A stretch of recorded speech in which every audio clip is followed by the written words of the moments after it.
And that's why I'm saying fear techniques don't work, but education, discussing it with a seminar like this, that does work. For example, there's a fashion in the States that girls wear bracelets. And the bracelets should indicate certain sexual positions. Oral sex, anal sex, whatever. Well, that's a catastrophe. Because I don't want girls to walk around with bracelets that would advertise what they would do, even so I know they probably don't even do it. But it's some kind of, everybody goes on bandwagons, on fashions like this. So, I want to stress again that when my children grew up and when I did educating, I always said not to read the diaries, and I'm changing my mind. That parents, even though it's difficult, I know that computer should really be in a public place at home, in a living room, in a corner, so that that there's traffic back and forth. But I know that now they can put it in their hands, and it's more of a problem. Very often, kids don't identify not only themselves and their pictures, they say their addresses, they put high school logos on, and they don't realize anything that can identify. So what we have really to do is real examples. Let me tell you one example that happened in my private office. Not too long ago, an attorney from a very famous firm came to me and said that he lost his job. That's the third time at work that he looked at a sexually explicit movie, and I didn't give him a second appointment with me. I didn't charge him either. I just gave him 3 names of psychiatrists and say, goodbye, go to see a psychiatrist. Because what could that be that you are so self-destructive? You know that if you look at a sexually explicit movie in the office, that people higher up can see that. When somebody comes with me, since we're talking about children, said if a man came to me not too long ago, that he can only get an erection when he passes by a schoolyard.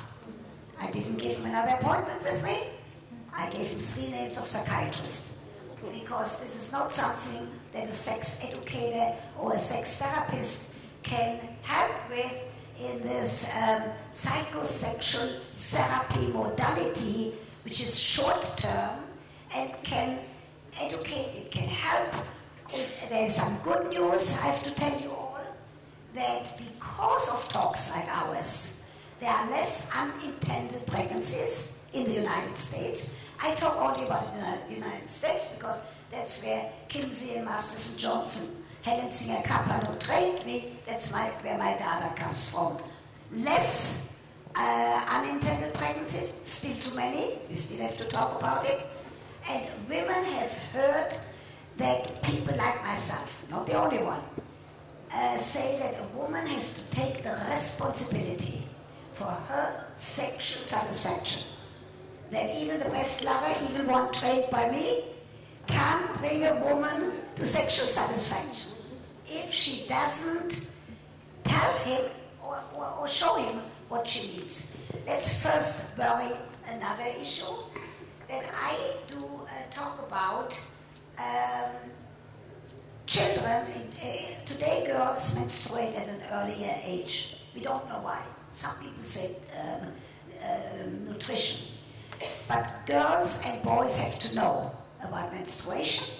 Girls and boys have to know. And for that, this medium could be very helpful if it educates. They have to know about nocturnal emission. Because a girl that I saw not too long ago, a young woman, she had other problems too, menstruated in school and was scared because suddenly blood comes out of a place where she never felt blood.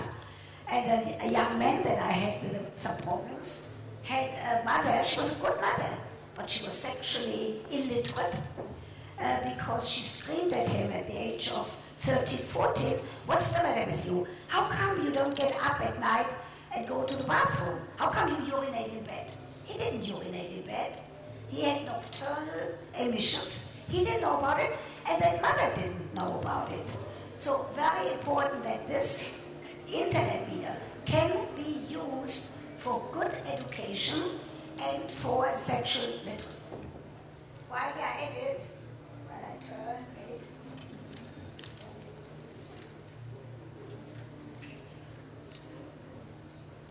in the olden days, kids used to brag what happens in the schoolyard. You know, they used to talk to each other at the schoolyard. Last night, 3 times the night before, nonsense. It was all bragging.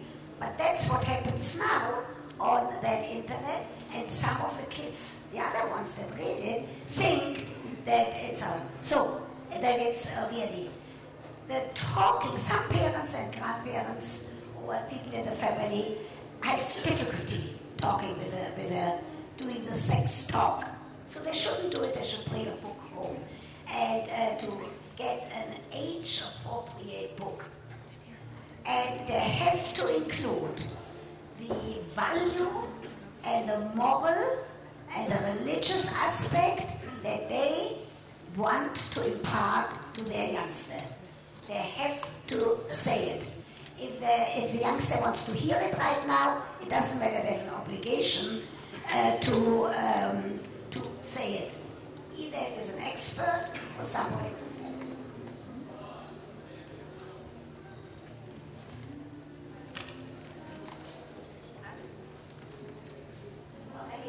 I can talk for 2 hours. Okay, one more thing to prove to you that this issue of sexual literacy, how important it is, and it has to be age appropriate, but to teach that what we know, and women here are going to be very happy with that Sigmund Freud, brilliant psychologist and researcher, he was sexually illiterate when it came to questions about women. I still hear it is 2011. I still get women, educated women, coming to my office saying they read Freud and they read that they are immature because they don't have vaginal orgasms. So loud and clear from the rooftops of Jerusalem, there is no such thing as a vaginal versus a clitoral orgasm. I like that. Say that louder. Some women have an orgasm during intercourse, let them have a good time.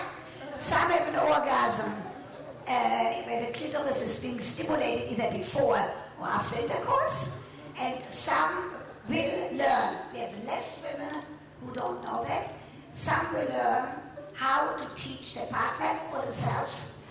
And themselves is especially important for people who are either not married, don't engage in any sex, or are widowed or widowers, or wait for the next relationship to use a vibrator. All of you women here, don't get used to have an orgasm with a vibrator, because no penis can duplicate the vibrations of a vibrator. So move the vibrator aside, finish up, and have a good time. Look how fortunate, and then I take questions. Look how fortunate we Jews are. It says the sages were wonderful sex therapists. The sages said, a man speak to her softly so that she will want to engage in sexual activity. What does it mean scientifically speaking? They knew that it takes a woman a longer time to get up on the curve of sexual arousal. And look at the best sentence in the Shira Shirim, and all of you who have a partner, don't pick up anybody at the convention. All of you have a partner on Friday night, please read Shira Shirim, Song of Songs. It says, all kind of, Be'eshet Chayil, I want to quote. Be'eshet Chayil, it says, wonderful women out there, and then the husband says to the wife, but you are the very best of them. In terms of sexual arousal, no better sentence in the entire sex education issue than to say to her, you are the Neubest. By Eshet Chayil, Friday night. Okay.